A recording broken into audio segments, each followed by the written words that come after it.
Hello everyone. In this video guide, I'm going to show you how to assemble and then also how to mount this craft show tent sign holder. It's meant to be portable and then also foldable so you can take it on the go to many of your different craft shows. Don't forget to watch until the very end where I'll show you some more examples and I'll also cover a little bit more details of part 2 of this craft show sign series. Let's get started.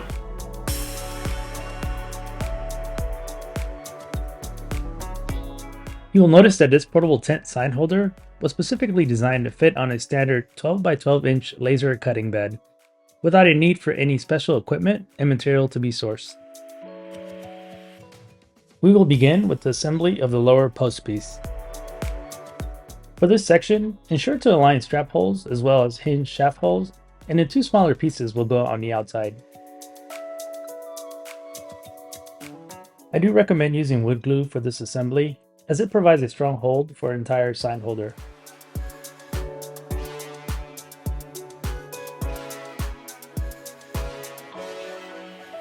Before these 2 pieces dry, you can go ahead and attach the 2 smaller outside pieces.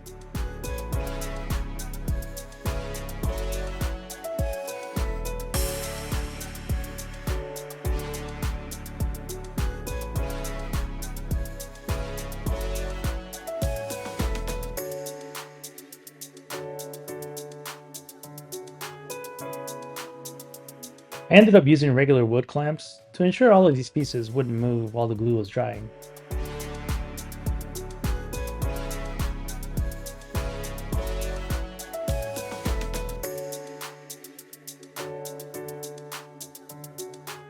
You'll want to continue with the midsection piece, and as you can see here, the 2 longer sections will now go on the outside of the 2 smaller sections. This will ensure the hinge pieces fit perfectly with each other between each section. You will notice that this midsection piece has a notch section near the backside. This allows you to clear the tent cover material, allowing posts to sit flush with the metal legs of the tent during mounting.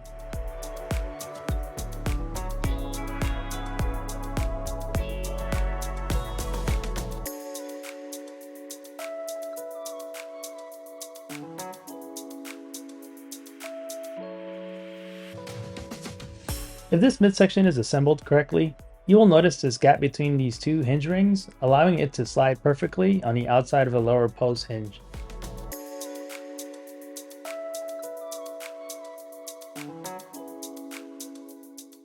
Align and clamp perfectly in place, and we can move on to the final section of the sign holder.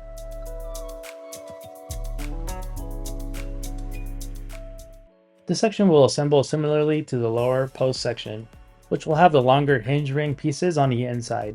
The smaller pieces will go on the outside.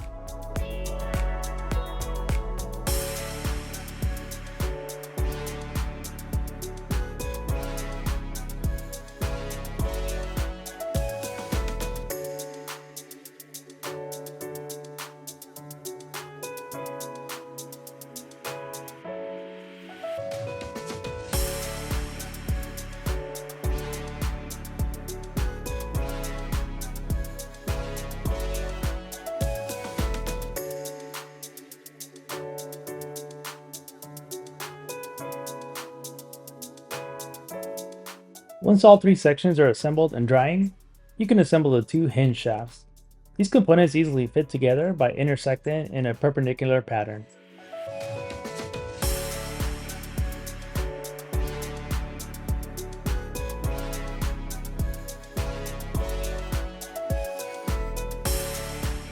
You don't have to do this, but I decided to let some components dry overnight. Once they were ready, I joined them with the shafts at each hinge location and used the stoppers to permanently assemble it all together. The lower and midsection should slide into place while ensuring alignment, specifically in the hinge rings location.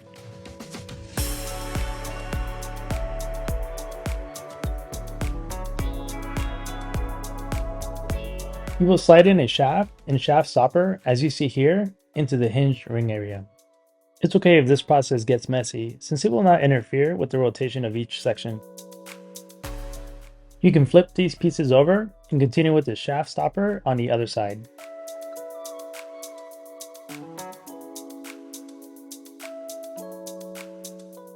The remaining hinge section will mount in the same way. A good pro tip is to make sure these hinge sections are tight, as the wood will eventually settle in place, and if it's not tight from the start, each section can feel loose in the future.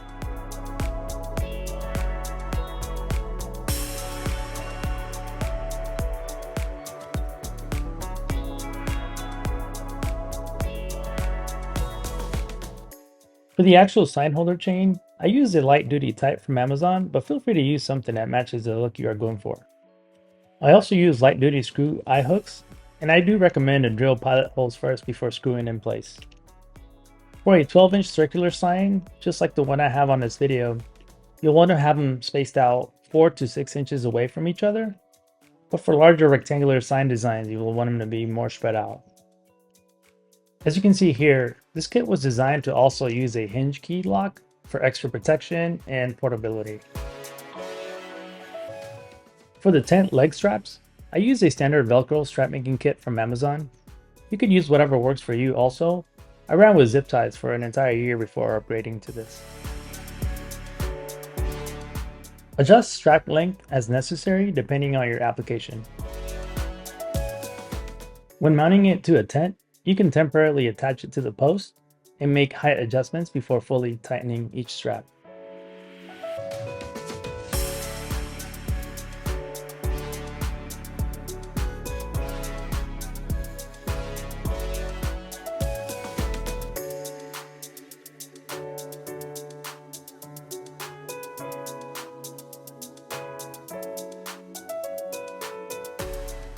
Once you have it at a height that you desire, you can slide in a key lock to ensure the section will not inadvertently hinge down.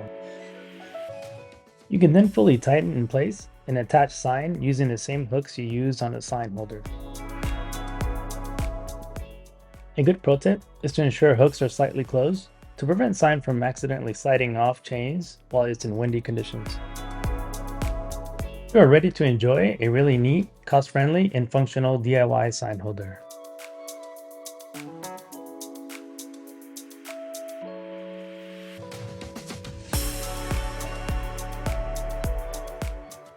For part 2 of this craft sign series, I'll cover how to easily make your very own sign, which you can use with this holder. In case you don't already have one, you'll want to watch and follow along for some tips and tricks to make it 3D and also cost friendly. As always, if you found some value in this, please like, share, and don't forget to subscribe for more relevant content. Thank you guys for watching.